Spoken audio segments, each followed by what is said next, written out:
기어. 데스, 캥거루로, 메로세리나레, 살얼음이 낀 겨울 연병장. 뼛속까지 파고드는 칼바람보다 더 잔인한 명령이 내리꽂혔다. 사방을 둘러싼 수백 명의 병사들이 일제히 숨을 죽였다. 시간마저 얼어붙은 듯한 그 침묵의 한가운데 사령관 마동철 대령이 서 있었다. 그의 입가에는 포식자 특유의 비릿한 미소가 걸려 있었고 먼지 하나 없이 닦인 전투와 코끝이 진흙탕에 처박힌 한 남자의 어깨를 경멸적으로 툭툭 건드리고 있었다.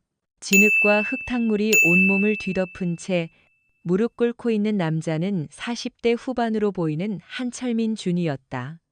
오늘 아침까지만 해도 그는 이 부대의 군수 지원을 총괄하는 나이 많은 베테랑 부사관일 뿐이었다. 하지만 지금 그는 계급도, 나이도, 인간으로서의 존엄성도 모두 빼앗긴 채 한 마리 짐승처럼 전 부대원이 보는 앞에서 진흙탕 바닥을 기어야 할 처지에 놓여 있었다. 못 들었나? 기라고 했다. 내 놈이 그토록 자랑스러워하는 그 군복이 진흙탕에 너덜너덜해질 때까지 이 연병장 끝에서 끝까지 내 놈의 팔다리로 기어가란 말이다. 유래 유래 유래 유래 유래 유래 유래. 마동철의 고함 소리가 연병장 전체를 울렸다. 그는 한철민 준이의 늦은 반응이 마음에 들지 않는다는 듯 들고 있던 지휘봉으로 그의 등을 사정없이 후려쳤다. 퍽 하는 둔탁한 소리와 함께 한준이의 등이 크게 휘었지만 그는 신음소리 한 번 내지 않았다. 그는 그저 굳게 담은 입술 사이로 거친 숨을 몰아쉴 뿐이었다. 그의 눈, 진흙이 묻은 얼굴 위에서 유일하게 형형하게 빛나는 그의 눈동자는 그러나 분노나 굴욕감에 떨고 있지 않았다. 그것은 마치 모든 것을 빨아들일 듯한 심해의 수면처럼 기이할 정도로 깊고 고요했다. 그 눈빛은 지금 이 순간의 모욕을 기록하고 분석하고 저장하고 있었다. 사건의 발단은 사소했다. 오늘 아침 마동철 대령은 야간 경계 근무에 사용될 방한 장비의 보급 현황을 점검했다. 장부상으로는 최신형 발열 내피와 방한 장갑 수백 개가 지급 완료된 것으로 되어 있었다.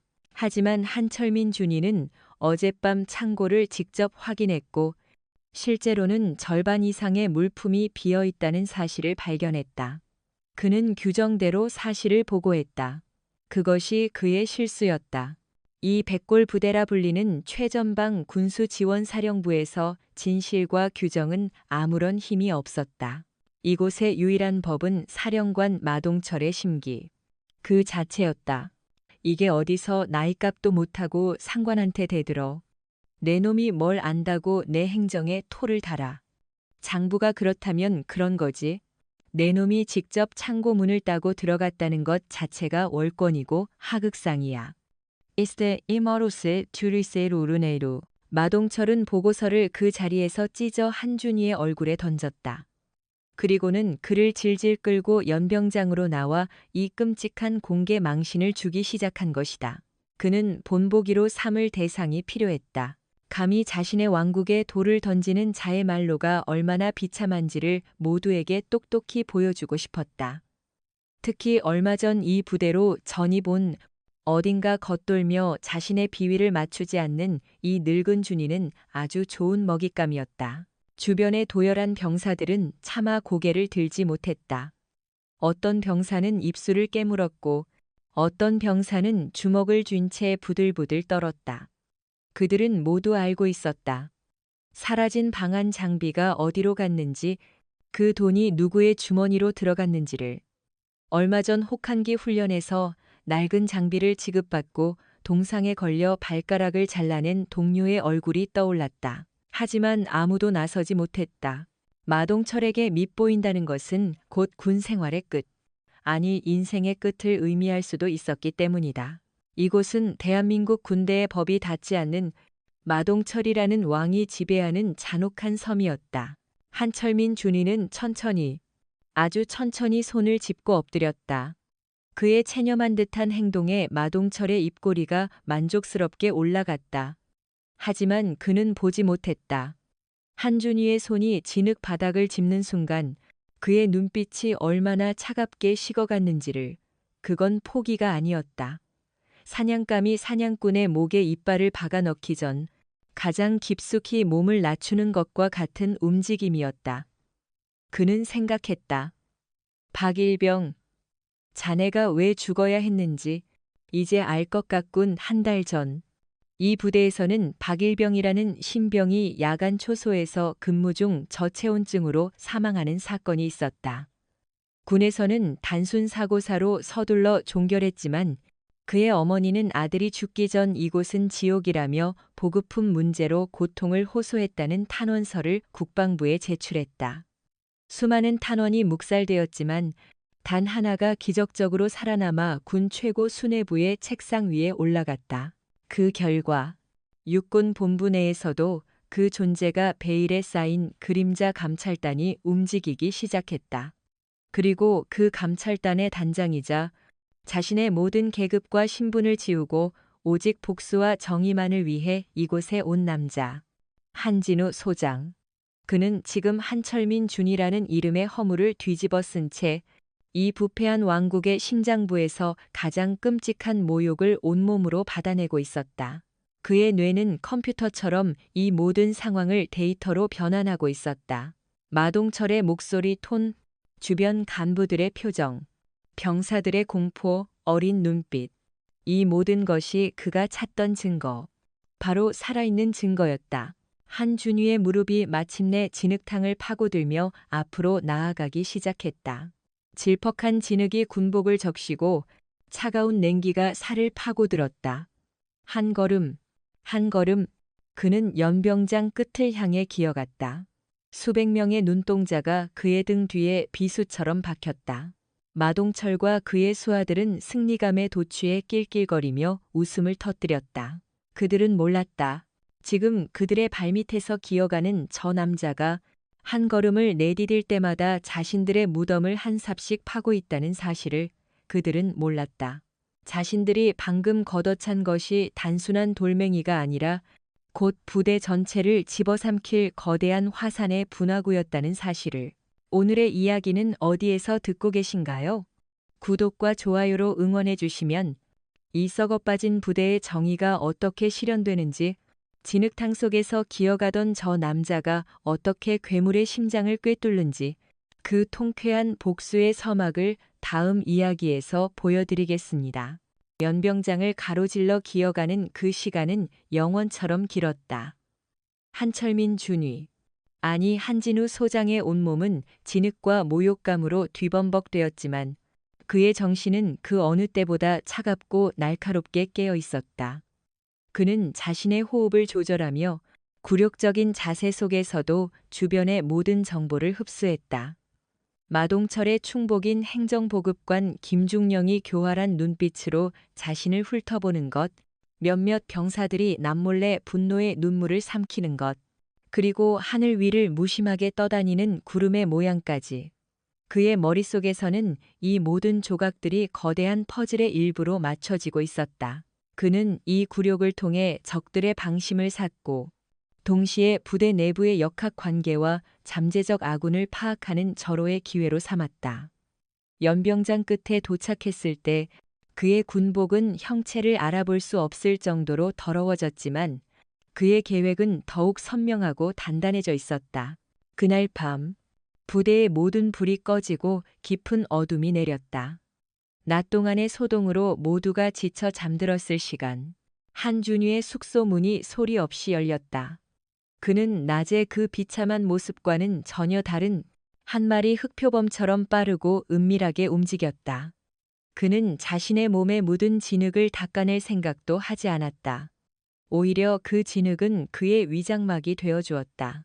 그의 첫 번째 목표는 한 달 전 사망한 박일병이 머물렀던 생활관이었다. 그는 순찰 중인 경계병의 동선을 완벽하게 계산하여 그림자를 옮겨 타듯 생활관 건물 뒤편으로 접근했다. 굳게 닫힌 창문을 특수 제작된 소형 도구로 소음 없이 열고 안으로 잠입하는 데는 10초도 걸리지 않았다. 특수부대 시절, 적진의 심장부에 침투하던 그의 기술은 조금도 녹슬지 않았다. 생활관 안은 젊은 병사들의 고른 숨소리로 가득했다. 한진우는 발소리를 죽인 채 박일병의 관물대로 다가갔다. 이미 유품은 모두 정리되었지만 그는 무언가 남아있을 것이라고 직감했다. 박일병의 어머니가 제출한 탄원서에는 아들이 무언가 중요한 것을 기록으로 남겼다는 암시가 들어있었다. 그는 손가락 끝에 미세한 감각으로 관물대 구석구석을 훑었다.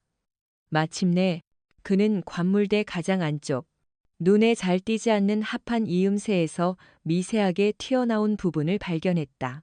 그는 조심스럽게 그것을 눌렀다. 딸깍 하는 작은 소리와 함께 관물대 바닥의 작은 부분이 열리며 비밀 공간이 드러났다. 그 안에는 먼지가 쌓인 작은 USB 메모리 하나가 들어 있었다. 한진우의 심장이 가늘게 뛰었다. 이것이 바로 박일병이 목숨과 맞바꾼 다잉 메시지일 것이다. 그는 USB를 조심스럽게 챙겨 다시 창문을 통해 빠져나왔다. 그는 자신의 숙소가 아닌 부대에서 가장 감시가 소홀한 폐 보일러실로 향했다. 그곳은 그의 비밀 작전 기지였다. 그는 품속에서 군용 노트북과는 전혀 다른 외부와 완벽하게 차단된 특수 보안 노트북을 꺼냈다. 이 노트북은 국방부 내에서도 오직 그림자 감찰단만이 사용하는 물건이었다. 그는 USB를 연결했다. 역시나 파일은 강력한 암호로 잠겨 있었다. 일반적인 방법으로는 해독이 불가능했다. 박일병은 평범한 병사가 아니었다.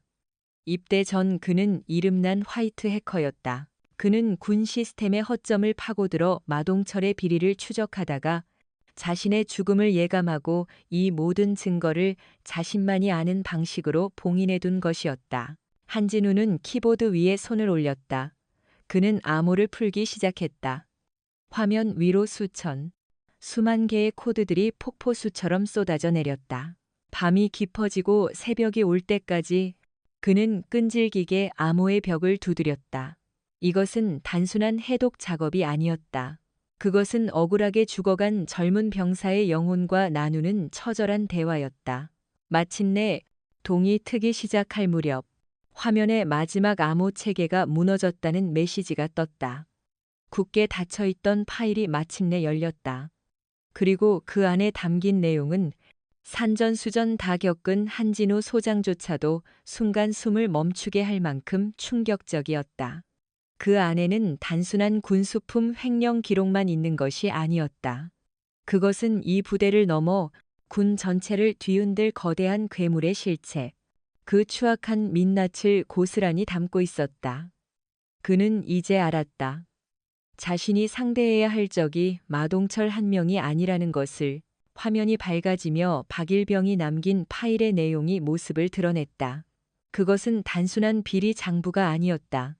그것은 한 젊은 해커가 자신의 목숨을 걸고 기록한 부패로 얼룩진 왕국의 연대기이자 처절한 고발장이었다. 파일의 첫 부분은 한진우가 예상했던 대로 마동철과 그의 수하들이 저지른 군수품 횡령 내역이었다. 최신형 방탄복과 전투화가 장부상으로만 존재하고 실제로는 암시장을 통해 빼돌려지는 과정이 날짜별, 품목별로 꼼꼼하게 정리되어 있었다. 빼돌려진 물품의 총액은 이미 수십억 원을 넘어서고 있었다. 하지만 이것은 거대한 빙산의 일각에 불과했다. 한진우가 스크롤을 내릴수록 범죄의 규모는 기하급수적으로 커져갔다. 마동철은 군수지원사령관이라는 직위를 이용하여 특정 방산업체와 결탁하고 있었다. 그 업체는 군이 요구하는 성능 기준에 한참 미달하는 불량 전투 장비를 납품하고 마동철은 서류를 조작하여 모든 검사를 통과시켜 주었다. 그 대가로 그는 납품가의 수십 %를 뇌물로 챙겼다. 파일 안에는 불량 방탄 헬멧이 사격 훈련 중 파편에 쉽게 관통되는 충격적인 실험 영상, K2 소총의 핵심 부품을 값싼 중국산으로 대체하여 잦은 격발 불량을 일으키는 문제, 그리고 야간 투시경의 성능을 조작한 데이터까지 모든 증거가 차곡차곡 쌓여 있었다. 한진우의 손이 분노로 떨렸다. 이것은 단순한 비리를 넘어 최전방에서 목숨을 걸고 나라를 지키는 병사들의 생명을 담보로 한 명백한 이적 행위였다. 그의 머릿속에서 지난 몇 년간 최전방 부대에서 발생했던 의문의 장비 결함 사고들이 스쳐 지나갔다. 군은 매번 노후 장비 문제나 개인의 조작 미숙으로 결론 내렸지만 그 배후에는 바로 이 추악한 커넥션이 도사리고 있었던 것이다. 그리고 마침내 파일의 가장 마지막 부분에서 한진우는 박일병의 죽음과 직접적으로 관련된 진실과 마주했다. 박일병은 자신의 해킹 실력을 이용해 마동철과 방산업체 대표가 주고받은 암호화된 이메일을 해독하는 데 성공했다. 그 안에는 불량 방한 장비 납품에 대한 두 사람의 대화가 고스란히 담겨 있었다. 박일병은 이 사실을 외부로 알리려 했지만 그의 움직임은 마동철에게 발각되었다.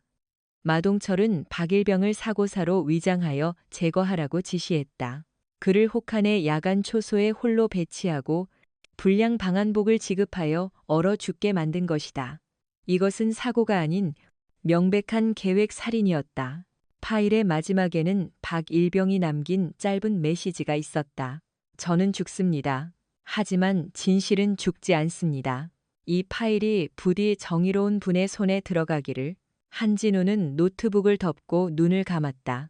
그의 가슴 속에서 뜨거운 분노가 용암처럼 들끓었다. 그는 이제 마동철을 단순한 부패 군인으로 보지 않았다. 그는 군복을 입은 악마, 자신의 병사들을 사지로 내모는 반역자였다. 그는 즉시 이 모든 자료를 육군본부로 전송할 수도 있었다.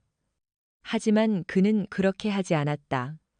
박일병의 자료에 따르면 마동철의 비호 세력은 군단장을 넘어 국방부의 고위급 인사들과도 연결되어 있었다. 섣불리 보고했다가는 꼬리 자르기로 끝나거나 이 모든 증거가 은폐될 위험이 컸다. 괴물을 잡기 위해서는 괴물의 굴로 더 깊이 들어가야만 했다. 그는 이 거대한 부패 카르텔 전체를 뿌리 뽑기로 결심했다. 그러기 위해서는 더 확실한 증거, 그들이 빼도 박도 못할 물증이 필요했다. 그는 박일병이 남긴 단서를 바탕으로 마동철의 핵심 부하이자 모든 비리 장부를 직접 관리하는 군수과장 김중령에게 접근하기로 계획을 세웠다. 그는 덫을 놓아야 했다. 김중령이 스스로 덫에 걸려들게 만들 아주 교묘하고 위험한 덫을. 이제 반격의 시간이 다가오고 있었다. 다음 날 아침 한철민 준이는 다시 한번 부대원들 앞에서 고개를 숙였다. 밤새 박일병의 유산을 확인하며 분노를 삼켰던 그의 모습은 온데간데 없었다. 그는 다시 한번 어리숙하고 나약한 늙은 부사관으로 돌아와 있었다. 그의 계획은 지금부터 시작이었다. 그는 마동철의 충실한 계이자 이 왕국의 모든 재산을 관리하는 금고지기 군수과장 김중령을 무너뜨리기 위한 연극을 시작했다. 김중령은 교활하고 의심이 많은 인물이었다. 정면으로 접근해서는 절대 속내를 드러내지 않을 터였다. 한진우는 그의 약점을 파고들기로 했다. 그것은 바로 오만함과 탐욕이었다. 한진우는 일부러 사소한 실수를 저지르기 시작했다. 그는 탄약 재고 보고서의 숫자를 미세하게 틀리게 작성하여 제출했다. 평소 같으면 그냥 넘어갈 수도 있는 작은 실수였지만 김중령은 굶주린 하이에나처럼 그 실수를 물고 늘어졌다. 한준휘, 정신 안 차리나. 이런 간단한 숫자도 못 맞춰서 군 생활 어떻게 했어? 이러니 늙도록 준이 나부랭이로 썩고 있는 거 아닌가? 김중령은 모든 부하들이 듣는 앞에서 한준휘를 맹렬하게 질책했다. 한준휘는 그저 죄송합니다. 시정하겠습니다. 라며 고개를 조아릴 뿐이었다. 그의 이런 무기력한 모습은 김중령의 오만함을 더욱 부채질했다. 김중령의 머릿속에 한철민은 그저 무능하고 겁 많은 늙은이라는 인식이 확실하게 각인되었다. 며칠 뒤 한진우는 결정적인 덫을 놓았다. 그는 부대의 유류 보급 현황 보고서를 작성하며 마치 실수인 것처럼 특정 유류 탱크의 재고량을 실제보다 훨씬 많은 것처럼 부풀려서 기록했다. 그리고 그 서류를 김중령에게 직접 가져가지 않고 일부러 다른 부하를 통해 전달하게 했다. 서류를 받아본 김중령의 눈이 번뜩였다. 그의 탐욕이 발동한 것이다.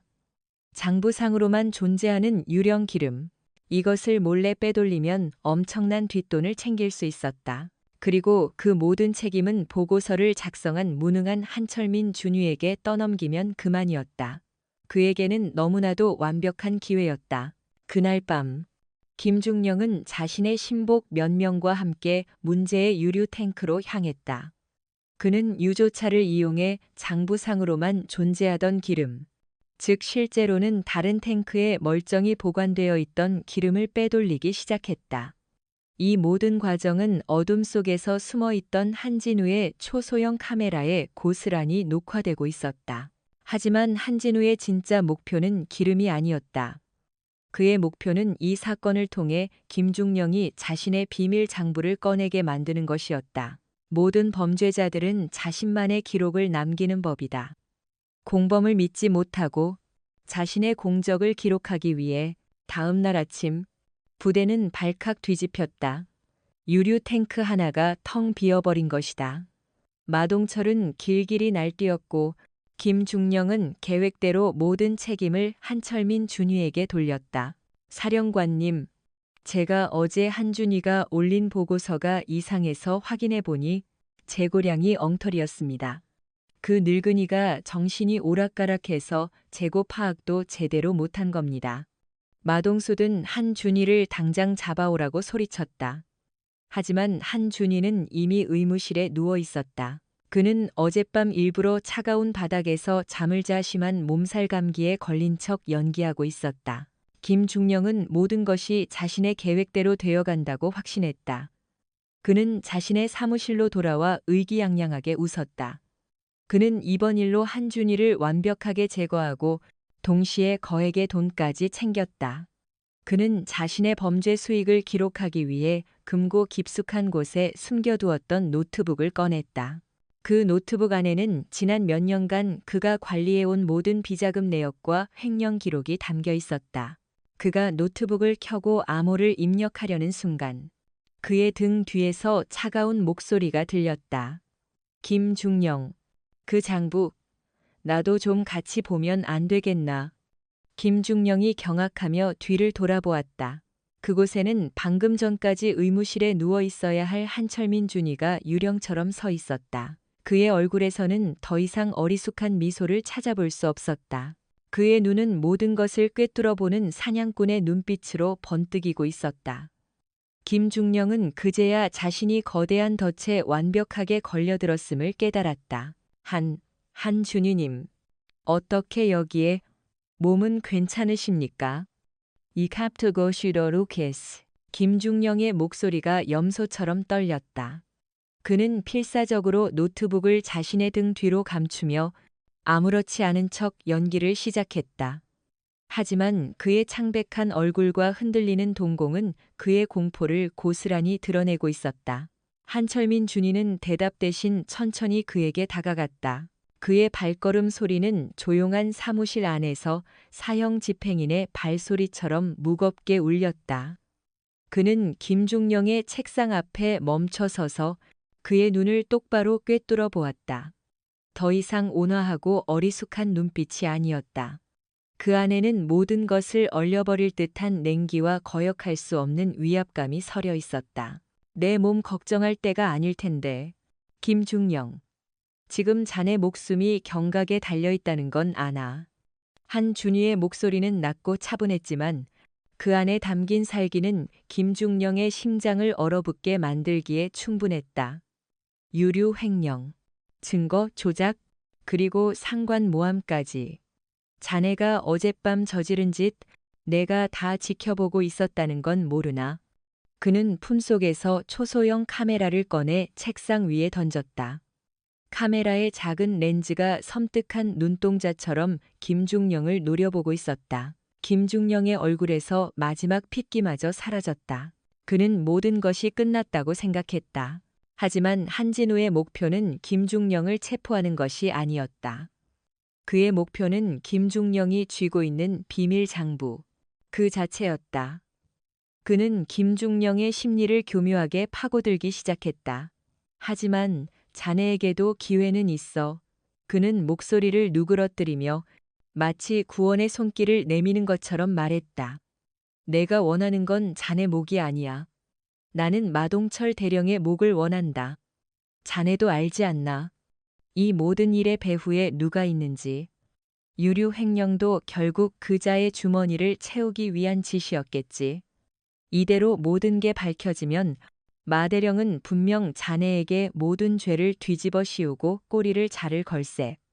자네는 그저 버려지는 장기짝에 불과해.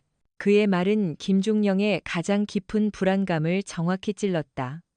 그는 누구보다 마동철의 잔인하고 비정한 성격을 잘 알고 있었다. 위기의 순간이 오면 마동철은 망설임 없이 자신을 희생양으로 삼을 것이다. 한진우는 그의 흔들리는 눈빛을 놓치지 않고 마지막 쐐기를 박았다. 나에게 협력해. 그 노트북 안에 든 장부를 넘겨. 그럼 자네의 죄를 정상 참작하여 최대한 가벼운 처벌을 받도록 도와주지. 이건 거래야. 김중령. 마동철과 함께 가라앉을 것인가? 아니면 나와 손을 잡고 살아남을 것인가? 선택은 자네 몫이야. 김중령은 갈등했다. 하지만 그의 마음은 이미 생존 쪽으로 기울고 있었다. 그는 떨리는 손으로 노트북을 한진우에게 내밀었다. 여기 있습니다. 하지만 강력한 암호가 걸려 있습니다. 저도 암호는 모릅니다. 오직 마 대령님만이. 그의 말이 끝나기도 전에 한진우는 노트북을 빼앗아 들었다. 암호는 내가 알아서 하지. 자네는 이제부터 내가 시키는 대로만 하면 돼. 한진우는 노트북을 들고 다시 폐보일러실로 돌아왔다. 역시나 장부는 박일병의 파일보다 더 정교하고 복잡한 다중 암호 체계로 보호되어 있었다. 이 암호를 풀기 위해서는 부대 내부의 중앙 서버에 접속하여 암호키를 받아와야만 했다. 하지만 중앙 서버는 마동철이 가장 신임하는 통신장교 이대위가 철통같이 관리하고 있었다.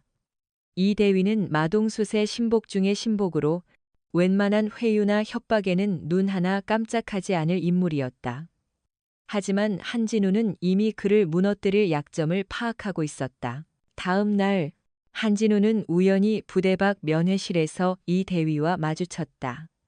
이 대위는 병으로 입원한 아내의 병원비를 걱정하며 아내와 통화하고 있었다. 그의 얼굴에는 깊은 수심이 가득했다. 한진우는 그에게 다가가 따뜻한 커피 한 잔을 건넸다. 이 대위, 부인께서 편찮으신가? 이 대위는 경계심 가득한 눈으로 그를 쳐다봤다. 한진우는 부드럽게 말을 이었다. 자네 아내의 병, 희귀병이라 치료비가 만만치 않다고 들었네. 마 대령님이 많이 도와주시는가? 이 대위의 얼굴이 순간 굳어졌다. 마동철은 그의 아내를 돕기는커녕 오히려 그의 약점을 이용하여 온갖 수문일을 시키고 돈을 착취하고 있었다. 한진우는 이 대위의 어깨를 두드리며 나지막이 속삭였다. 이 대위, 썩은 배는 결국 가라앉는 법이야. 자네 가족까지 그 배와 함께 가라앉게 할 셈인가? 내가 자네 가족을 구할 기회를 주지. 오늘 밤 자정, 중앙 서버의 방화벽을 10분만 열어주게. 그 대가로 내가 자네 아내의 치료비 전액을 책임지겠네. 그리고 자네가 마대령의 소나기에서 벗어날 수 있게 해주지. 그의 제안은 거부할 수 없는 유혹이었다. 이 대위는 흔들렸다. 그의 눈앞에서 악마와 손을 잡고 가족을 지옥에 남겨둘 것인가? 아니면 정체 모를 이 남자와 손을 잡고 위험한 도박을 할 것인가 하는 선택지가 놓여 있었다. 그의 결정에 이 거대한 복수국의 성패가 달려 있었다. 그날 밤 부대 전체가 잠든 시간, 한진우는 폐보일러실에서 숨죽인 채 노트북 화면을 응시하고 있었다. 약속된 자정이 다가오고 있었다. 그의 손가락은 키보드 위에 놓여 있었지만 그의 모든 신경은 보이지 않는 통신망의 흐름에 집중되어 있었다. 과연 이 대위는 어떤 선택을 할 것인가? 만약 그가 마동철에게 이 사실을 보고했다면 지금쯤 이 보일러실의 문을 부수고 헌병들이 들이닥칠 터였다. 그것은 모든 계획이 수포로 돌아가고 자신의 정체마저 노출될 수 있는 최악의 시나리오였다. 시간은 흐르고 그의 심장 소리는 점점 더 커져만 갔다. 정확히 자정. 노트북 화면의 작은 아이콘 하나가 녹색으로 바뀌었다. 중앙 서버의 방화벽이 열린 것이다. 이 대위는 결국 도박을 선택했다. 한진우는 망설일 시간이 없었다. 그는 미친 듯이 키보드를 두드리기 시작했다. 그의 손가락은 보이지 않을 정도로 빠르게 움직이며 수만 줄의 코드를 입력했다. 10분. 그 안에 암호키를 탈취하고 흔적을 지워야만 했다. 1분 1초가 피를 말리는 싸움이었다. 그는 이 대위가 다시 방화벽을 닫기 직전 마침내 마지막 암호키를 다운로드하는데 성공했다. 동시에 그는 자신의 접속 기록을 바이러스 코드처럼 위장하여 서버 깊숙한 곳으로 흘려보내 완벽하게 흔적을 지웠다. 그는 즉시 김중령의 비밀 장부에 암호키를 입력했다. 마침내 철옹성 같았던 마지막 방어벽이 무너지고 마동철 왕국의 가장 추악한 비밀이 담긴 판도라의 상자가 열렸다. 장부의 내용은 박일병의 파일을 훨씬 뛰어넘는 수준이었다. 그 안에는 마동철이 지난 10년간 군수지원사령부를 거점으로 하여 군단장을 넘어 국방부의 고위급 장성들, 심지어 일부 정치인들에게까지 상납한 뇌물의 내역이 상세하게 기록되어 있었다. 그것은 단순한 부패가 아니었다. 군 전체에 거미줄처럼 퍼져 있는 거대한 마피아 카르텔의 실체였다. 그들은 서로의 비리를 눈감아주고 진급을 밀어주며 국가 안보를 자신들의 돈벌이 수단으로 전락시키고 있었다. 한진우는 이제 자신이 건드린 것이 일개 부대의 문제가 아니라 군 전체의 근간을 뒤흔들 수 있는 거대한 악의 축임을 깨달았다. 그는 이제 돌이킬 수 없는 강을 건넜다. 같은 시각, 마동철 대령은 자신의 집무실에서 불길한 예감에 휩싸여 있었다. 유류 횡령 사건 이후 한철민 준위의 행동이 어딘가 부자연스럽다는 것을 본능적으로 느끼고 있었다. 그는 너무나도 순순히 자신의 죄를 인정했고 너무나도 무기력하게 의무실에 누워 있었다. 그것은 마치 잘 짜인 연극처럼 보였다. 그의 의심은 이 대위의 보고로 확신으로 바뀌었다. 사령관님, 오늘 밤 자정, 외부에서 중앙 서버에 접속하려는 해킹 시도가 있었습니다. 다행히 막아냈지만 방식이 매우 교묘했습니다. 이 대위는 한진우의 지시대로 거짓 보고를 올렸다. 마동철의 등골을 타고 차가운 식은땀이 흘렀다. 해킹. 한철민.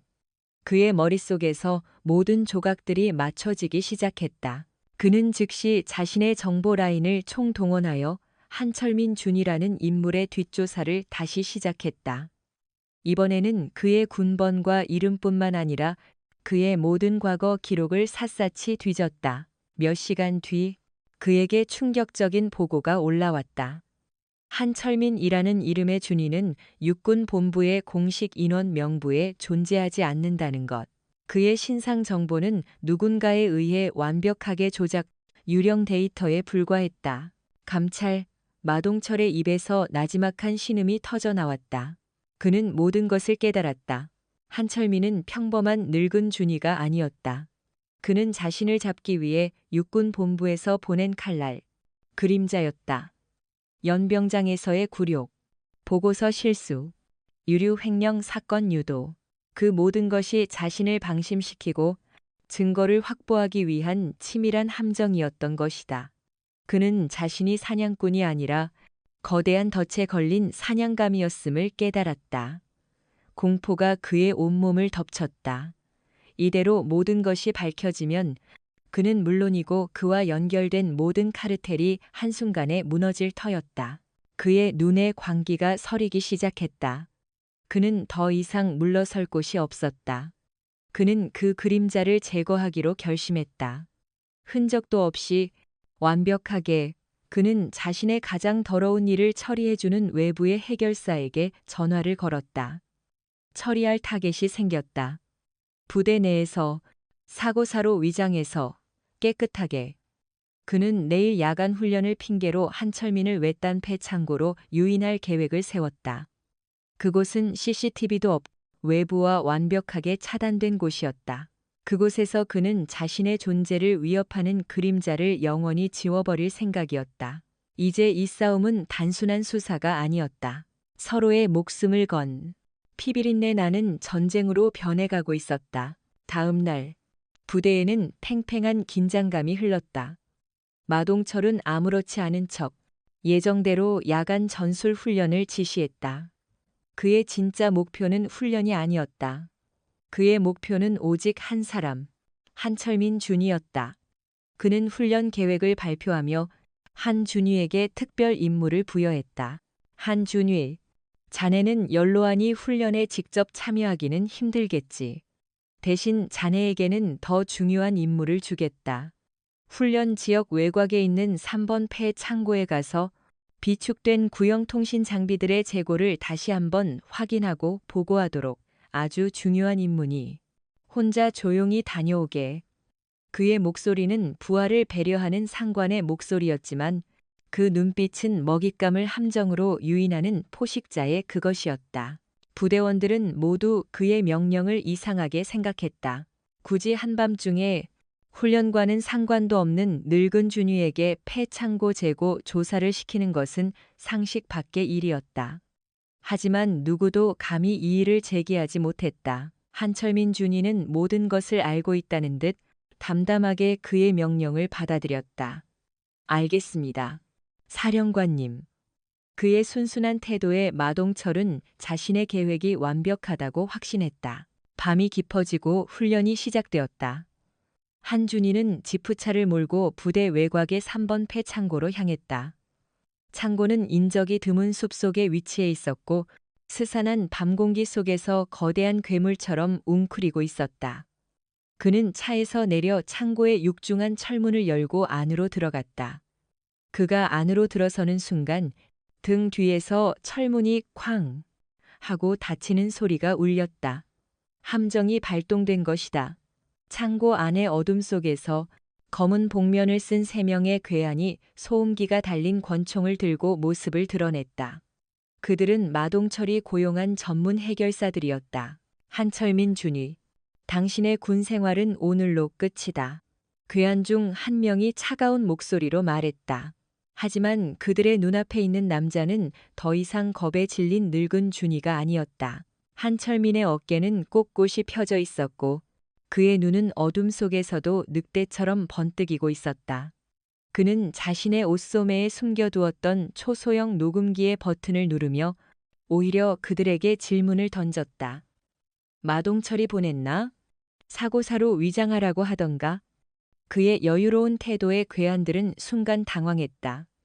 하지만 그들은 곧 비웃음을 터뜨렸다. 죽을 셔가 말이 많군. 그 순간 창고의 모든 조명이 일제히 꺼졌다. 완전한 암흑. 괴한들이 당황하여 주위를 두리번거리는 사이 한진우는 이미 움직이고 있었다. 그는 수십 년간 특수부대에서 연마한 암살과 침투의 전문가였다. 어둠은 그의 친구이자 그의 무대였다. 퍽. 어둠 속에서 둔탁한 타격음과 함께 비명소리가 터져나왔다. 한진우는 소리가 나는 반대 방향으로 몸을 날리며 다른 괴한의 등 뒤로 소리 없이 접근했다. 그는 괴한의 목을 팔로 감아 조르며 그의 손에 들린 권총을 빼앗았다. 탕, 탕. 그는 망설임 없이 바닥을 향해 2발을 발사했다.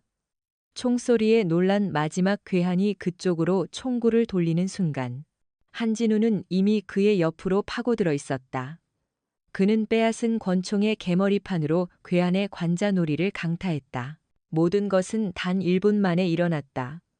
창고에 비상등이 켜졌을 때 3명의 전문 킬러들은 모두 바닥에 쓰러져 신음하고 있었다. 그리고 그들 앞에는 먼지 하나 묻히지 않은 듯 깨끗한 모습의 한진우가 서 있었다. 그는 쓰러진 괴한에게 다가가 그의 복면을 벗겼다. 자, 이제 다시 이야기해볼까? 누가, 왜, 나를 죽이라고 했는지 지금부터 자네가 하는 모든 말은 마동철의 살인교사 혐의를 입증할 아주 중요한 증거가 될 거야. 그의 손에는 모든 것을 녹음하고 있는 녹음기가 들려 있었다. 괴한의 눈에는 경외와 공포가 뒤섞여 있었다. 그는 자신이 상대한 남자가 평범한 군인이 아님을, 인간의 영역을 넘어선 괴물임을 깨달았다. 이제 모든 증거는 모였다. 남은 것은 심판뿐이었다. 암살 시도가 실패로 돌아가고 자신이 보낸 해결사들과의 연락마저 끊기자 마동철은 패닉 상태에 빠졌다. 그는 모든 것이 끝났음을 직감했다. 한철민이라는 이름의 그 그림자는 자신의 예상을 훨씬 뛰어넘는 괴물이었다. 이제 그가 자신의 목을 조르러 올 것이 분명했다. 공포는 그를 더욱 광적으로 만들었다. 그는 이대로 앉아서 당할 수 없었다. 그는 마지막 남은 가장 비열하고 잔인한 카드를 꺼내 들기로 결심했다. 그것은 바로 자신의 절대 권력을 이용하여 진실을 완벽하게 뒤집어 버리는 것이었다. 다음 날 새벽, 부대 전체에 비상 사이렌이 울렸다. 모든 장병은 완전 군장 상태로 연병장에 집결하라는 명령이 떨어졌다. 어리둥절한 병사들이 연병장에 모였을 때 그들 앞에는 살기등등한 표정의 마동철과 중무장한 헌병들이 서 있었다. 그리고 그들 옆에는 2명의 헌병에게 양팔이 붙들린 채 끌려 나온 한철민 준위가 있었다. 그의 모습은 마치 극악무도한 범죄자처럼 보였다. 마동철은 연병장에 설치된 임시 단상 위로 올라가 확성기를 들고 외쳤다. 그의 목소리는 분노와 배신감으로 가득 찬 것처럼 교묘하게 연기되고 있었다. 제군들, 오늘 우리는 우리 부대, 아니 우리 군 전체를 배신한 반역자를 심판하기 위해 이 자리에 모였다. 병사들 사이에서 충격의 술렁임이 퍼져나갔다. 마동숫은 한철민 준위를 손가락으로 가리키며 말을 이었다. 저기 서 있는 한철민 준위. 저 자는 우리 군에 잠입한 고정 간첩이다. 그는 지난 몇 달간 우리 부대의 군사 기밀을 빼돌려 적에게 넘기려 했으며 어젯밤에는 임무를 핑계로 탈영을 시도하다가 현장에서 체포되었다. This case and it is the acusuro mina says and. 그것은 새빨간 거짓말이었다. 하지만 이 폐쇄된 왕국 안에서 그의 말은 곧 법이자 진실이었다. 그는 미리 입을 맞춘 자신의 수하 몇 명을 증인으로 내세웠다. 그들은 한 준위가 의심스러운 통신을 하는 것을 목격했으며 그의 관물대에서 암호화된 문서가 발견되었다고 거짓 증언을 했다. 모든 증거는 조작되었고 모든 시나리오는 완벽하게 짜여 있었다. 마동철은 이 자리에서 공개 군사재판을 열어 한철민을 즉결 처형함으로써 모든 진실을 묻어버릴 생각이었다. 그는 이것이 자신의 유일한 살 길이라고 믿었다. 이 반역자를 어떻게 처리해야겠나? 마동철이 선동하듯 외쳤다. 그의 충복들이 약속이라도 한 듯이 외쳤다. 사형, 사형, 사형. 분위기는 순식간에 광적인 집단 히스테리로 변해갔다. 병사들은 진실이 무엇인지 판단할 기회조차 얻지 못한 채 그저 공포에 질려 주변의 분위기에 휩쓸릴 뿐이었다. 한철민 준위, 즉 한진우 소장은 이 모든 광경을 묵묵히 지켜보고 있었다. 그의 표정에는 두려움이나 분노가 없었다. 오히려 그는 이 상황을 예상했다는 듯 깊은 연민의 눈빛으로 마동철을 바라보고 있었다. 그는 마동철이 스스로 자신의 무덤을 파는 이 마지막 발악을 기다려왔다. 이것이야말로 그의 모든 죄악을 만천하에 공개할 가장 완벽한 무대가 될 터였다. 마동철은 단상에서 내려와 한철민의 앞으로 다가왔다. 그는 승리감에 도취해 그의 귓가에 조용히 속삭였다. 내 놈이 아무리 대단한 놈이라도 이 안에서는 내가 왕이다. 내 놈은 여기서 개죽음을 당하고 아무도 내 놈의 진실을 알아주지 않을 거다. 그는 자신의 권총을 뽑아들어 한철민의 머리에 겨누었다. 마지막으로 할 말은 있나? 간첩 새끼. 네세의 아커시아 예로보두 찬참피에 원대 이에로보두. 한철민은 피식 하고 웃었다. 그는 고개를 들어 마동철의 눈을 똑바로 쳐다보며 아주 작지만 또렷한 목소리로 말했다. 할 말은 내가 아니라 자네가 해야 할 것 같은데. 마 대령, 지금부터 말이야. 그의 말이 끝나기가 무섭게 멀리서부터 지축을 흔드는 거대한 굉음이 들려오기 시작했다. 그것은 천둥 소리가 아니었다.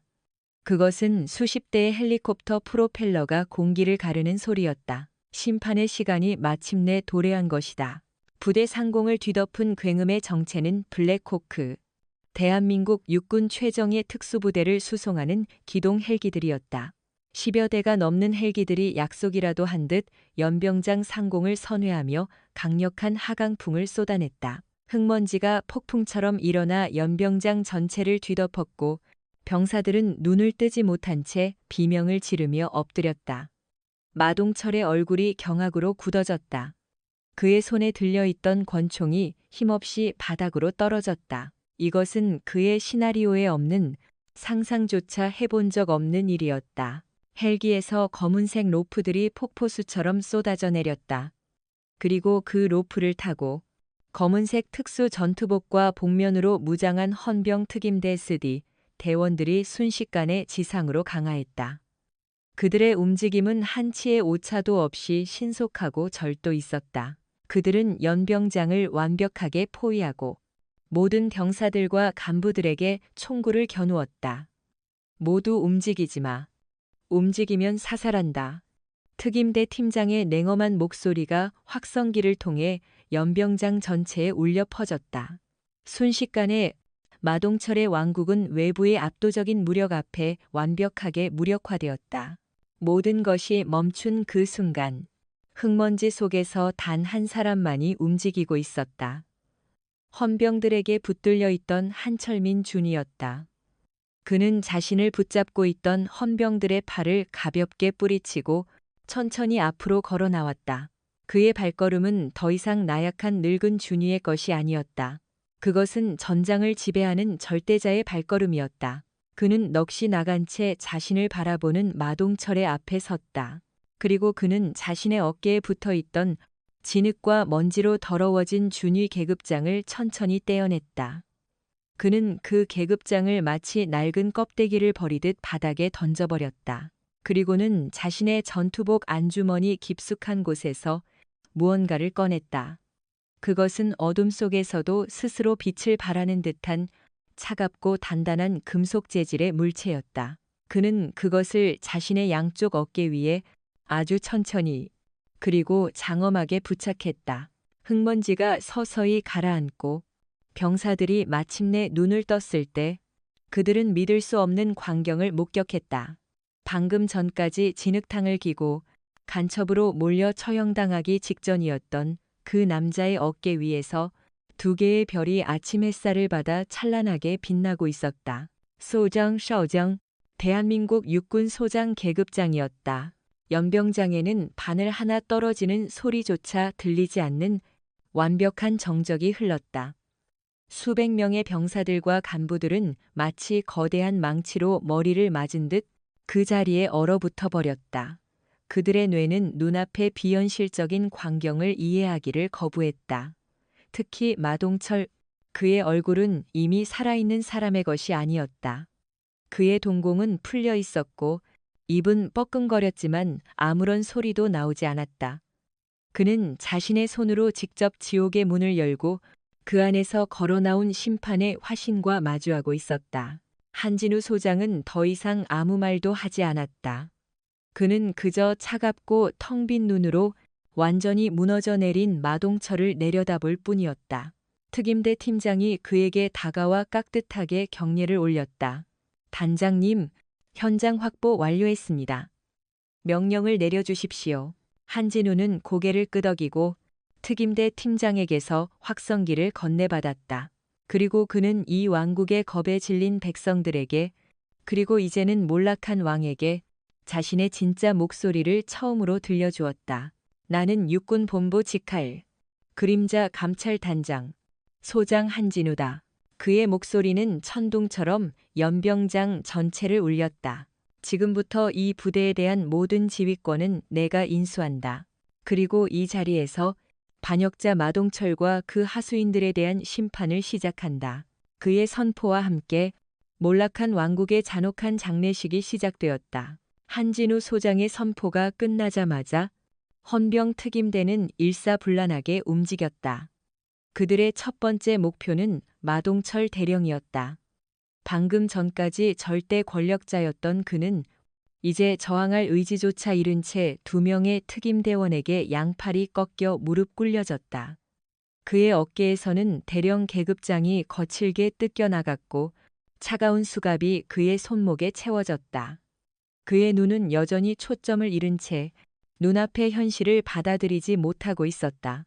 숙청은 여기서 끝나지 않았다. 한진우의 손에는 이미 마동철의 핵심 공범들의 명단이 들려 있었다. 군수과장 김중령, 행정보급관 최상사, 통신장교 이대위는 앞으로 나오도록 그의 부름에 이름이 불린 자들은 사색이 되어 그 자리에 주저앉았다. 통신장교 이대위는 자비를 구하듯 한진우를 쳐다봤지만 한진우의 눈빛은 차갑기만 했다. 협력은 협력이지만 죄는 죄였다. 그들 역시 예외 없이 계급장이 뜯기고 수갑을 찬 채 끌려 나왔다.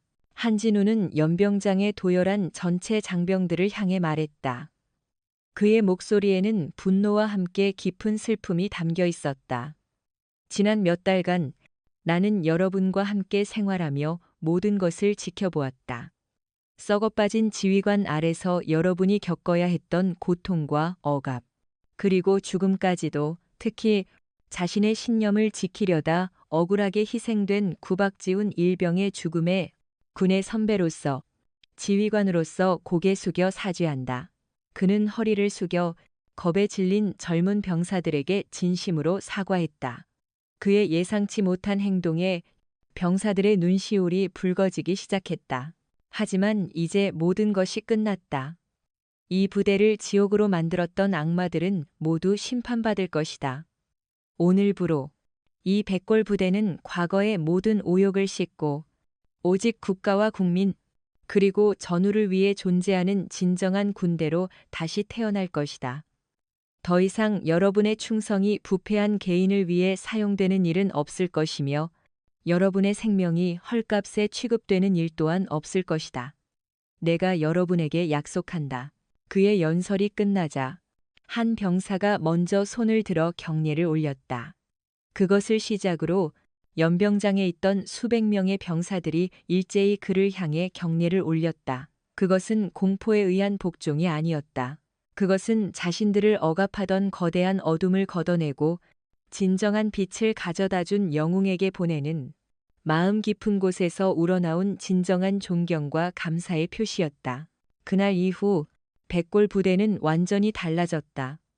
마동철과 그의 하수인들은 군사법정 최고재판에 회부되었고 살인교사, 이적행위, 천문학적인 규모의 횡령 혐의가 모두 인정되어 전원사형 및 무기징역이라는 중형을 선고받았다. 또한 한진우가 확보한 비밀 장부를 통해 마동철과 연결되어 있던 군 내부와 외부의 모든 부패 카르텔이 뿌리 뽑혔다. 대한민국 군 역사상 최대 규모의 숙청 작업이었다. 한진우 소장은 얼마간 부대에 남아 개혁 작업을 직접 지휘했다. 창고에 숨겨져 있던 최신형 보급품들이 모두 병사들에게 지급되었고 낡은 시설은 모두 교체되었다. 무엇보다 병사들의 목소리를 직접 듣는 소통 창구가 마련되었고 부대의 모든 운영은 투명하게 공개되었다. 부대는 빠르게 안정을 되찾았고 병사들의 얼굴에는 과거에는 볼 수 없었던 웃음과 활기가 돌아왔다. 몇 달 후 모든 임무를 마친 한진우 소장이 조용히 부대를 떠나던 날이었다. 그는 자신의 마지막 목적지인 부대 근처의 국립현충원으로 향했다. 그는 수많은 묘비들 사이를 지나 가장 구석진 곳에 자리한 작은 묘비 앞에 섰다. 그곳은 구 박지훈 일병이 잠들어 있는 곳이었다.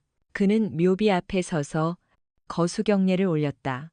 그의 어깨 위에서는 여전히 2개의 별이 빛나고 있었지만 그의 모습은 개선장군이 아닌 먼저 간 어린 후배를 기리는 한 명의 평범한 군인이었다. 박일병. 편히 쉬게 자네가 목숨 걸고 지키려 했던 진실. 그리고 자네가 그토록 원했던 정의. 내가 모두 이루어 놓았네. 차가운 겨울바람이 그의 뺨을 스치고 지나갔다. 하지만 그 바람은 더 이상 시리게 느껴지지 않았다. 그것은 억울하게 죽어간 젊은 영혼의 마지막 인사이자 이 땅에 마침내 뿌리내리기 시작한 새로운 희망의 숨결과도 같았다. 어둠은 갔고 마침내 새벽이 오고 있었다. 이야기가 막을 내렸습니다. 아마 이 이야기를 들으시는 동안 많은 분들이 주먹을 꽉 쥐기도 하고 답답함에 가슴을 치기도 하고 마지막 순간에는 짜릿한 통쾌함을 느끼셨을 겁니다. 어쩌면 모든 것이 끝난 지금 억울하게 쓰러져간 박지훈 일병을 생각하며 가슴 한켠이 먹먹해지는 분들도 계실 겁니다. 이 모든 감정의 소용돌이는 이야기가 단순히 꾸며낸 허구가 아니라 바로 우리가 살아가는 현실의 모습을 날카롭게 비추고 있기 때문일 것입니다. 이 이야기는 극적인 구성을 통해 우리에게 중요한 질문을 던지고자 만들어졌습니다. 우리는 이 이야기 속에서 무엇을 보아야 하고 어떤 교훈을 우리의 삶으로 가져와야 할까요? 이것은 단순히 나쁜 놈은 벌 받는다는 권선징악의 메시지를 넘어 우리 각자의 삶과 사회를 향한 깊은 성찰을 요구합니다. 가장 먼저 우리가 주목해야 할 것은 거대한 악의 제국을 무너뜨린 시작이 어깨에 별을 단 영웅의 등장이 아니었다는 점입니다. 모든 것의 시작은 자신의 죽음을 예감하면서도 진실을 담은 USB 하나를 관물대 깊숙한 곳에 숨겨두었던 한 평범한 병사. 박지훈 일병의 작은 용기였습니다. 그는 거대한 폭력과 부조리 앞에서 침묵하기를 거부했습니다. 그는 자신의 목소리가 닿지 않을 것을 알면서도 언젠가 정의로운 누군가가 발견해 주기를 바라며 마지막 저항의 씨앗을 남겼습니다. 우리 사회도 마찬가지입니다. 세상을 바꾸는 것은 언제나 거창한 구호나 위대한 영웅의 독단적인 활약이 아닙니다. 그것은 이건 아니지 않은가라고 생각하는 평범한 사람의 작은 양심. 그 양심이 행동으로 이어지는 바로 그 순간에 시작됩니다. 우리의 삶 속에도 크고 작은 부조리는 존재합니다. 직장에서, 학교에서, 심지어 우리가 속한 작은 공동체 안에서도 부당한 권력은 약자를 짓밟고 진실을 덮으려 합니다. 그때 우리는 어떤 선택을 해야 할까요? 박일병처럼 당장은 아무것도 바뀌지 않을지라도 진실의 기록을 남기는 용기를 낼 수 있을까요? 이 이야기는 우리에게 묻고 있습니다. 당신의 양심은 지금 어디를 향하고 있냐고 말입니다. 또한 우리는 마동철이라는 괴물이 어떻게 탄생했는지를 직시해야 합니다. 그는 혼자서 왕이 된 것이 아닙니다. 그의 폭정과 부패 뒤에는 진실을 알면서도 두려움 때문에 침묵했던 수많은 방관자들이 있었습니다. 그들의 침묵이 바로 악에게 자양분을 공급하는 침묵의 카르텔이었습니다. 병사들은 동료가 억울하게 죽어나가는 것을 보면서도 간부들은 불량 군수품이 나라의 안보를 위협하는 것을 알면서도 침묵했습니다. 나 하나 말한다고 뭐가 바뀌겠어. 괜히 나섰다가 나만 다칠 뿐이야 라는 생각이 모여 결국 마동철이라는 괴물을 더욱 괴물답게 만든 것입니다. 이것은 비단 군대만의 이야기가 아닙니다. 우리 사회의 부조리 역시 우리의 침묵과 방관을 먹고 자랍니다. 잘못된 것을 보고도 좋은 게 좋은 거지라며 외면하는 순간 우리는 우리도 모르는 사이에 악의 공범이 되어가고 있는 것일지도 모릅니다. 이 이야기는 우리를 향한 날카로운 경고입니다. 당신의 침묵이 누군가에게는 씻을 수 없는 상처가 되고 사회 전체를 병들게 하는 독이 될 수 있다는 것을 잊지 말아야 합니다. 마지막으로 이 이야기는 우리에게 진정한 강함이 무엇인지에 대해 이야기합니다. 마동철이 보여준 강함은 고함과 폭력, 약자를 짓밟고 군림하는 것이었습니다. 그것은 가장 원시적이고 저급한 힘의 과시일 뿐 진정한 강함이 아닙니다. 반면 한진우 소장이 보여준 강함은 전혀 다른 것이었습니다. 그는 자신의 모든 것을 버리고 가장 낮은 곳으로 임했습니다. 그는 진흙탕을 기는 모욕을 견디고 조롱과 멸시를 감수했습니다.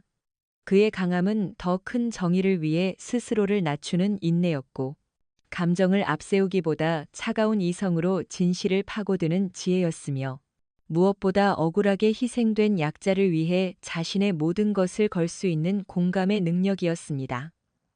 진정으로 강한 사람은 남을 짓밟고 일어서는 사람이 아니라 넘어진 사람을 기꺼이 부축하고 함께 걸어가는 사람입니다. 우리의 삶에서도 마찬가지입니다. 타인의 약점을 공격하고 자신의 지위를 과시하며 얻는 만족감은 결국 공허함으로 돌아옵니다. 하지만 타인의 아픔에 공감하고 불의에 맞서 약자의 편에 서는 용기는 우리의 영혼을 더욱 단단하고 고결하게 만듭니다. 우리는 어떤 강함을 추구하며 살아가야 할까요? 이 이야기는 그 답을 우리 스스로에게서 찾으라고 말하고 있습니다. 작가로서 이 이야기를 쓰는 내내 제 가슴 속에서도 뜨거운 무언가가 들끓었습니다. 그것은 단순히 이야기를 만들어내는 창작의 고통이 아니라 우리가 살아가는 이 세상의 부조리에 대한 깊은 분노와 그럼에도 불구하고 정의를 향한 희망을 놓지 않으려는 처절한 몸부림이었습니다. 저는 마동철이라는 인물을 통해 권력이 어떻게 한 인간을 타락시키고 괴물로 만드는지를 보여주고 싶었습니다. 그의 모습은 비단 군대뿐만 아니라 우리 사회 곳곳에 존재하는 수많은 마동철들의 자화상일지도 모릅니다. 우리는 그들을 뉴스에서 혹은 바로 우리 곁에서 너무나도 자주 마주치곤 합니다. 그들을 볼 때마다 우리는 무력감과 분노를 느끼지만 제가 이 이야기를 통해 정말로 말하고 싶었던 것은 절망이 아니었습니다. 제가 진정으로 그리고 싶었던 인물은 바로 한진우 소장과 박지훈 일병이었습니다. 한진우 소장은 우리가 꿈꾸는 이상적인 리더의 모습입니다. 그는 자신의 막강한 힘을 약자를 위해 그리고 썩어빠진 시스템을 바로잡는 데 사용합니다. 그는 우리가 정의가 살아있다고 믿고 싶게 만드는 희망의 상징입니다. 하지만 우리가 더욱 주목해야 할 인물, 어쩌면 이 이야기의 진정한 주인공은 어깨 위의 별이 아니라 가장 먼저 어둠 속에서 빛을 내려 했던 박지훈 일병일지도 모릅니다. 그는 특별한 힘도 권력도 없었습니다. 그가 가진 것은 오직 진실을 외면하지 않는 양심과 두려움을 이겨낸 용기뿐이었습니다.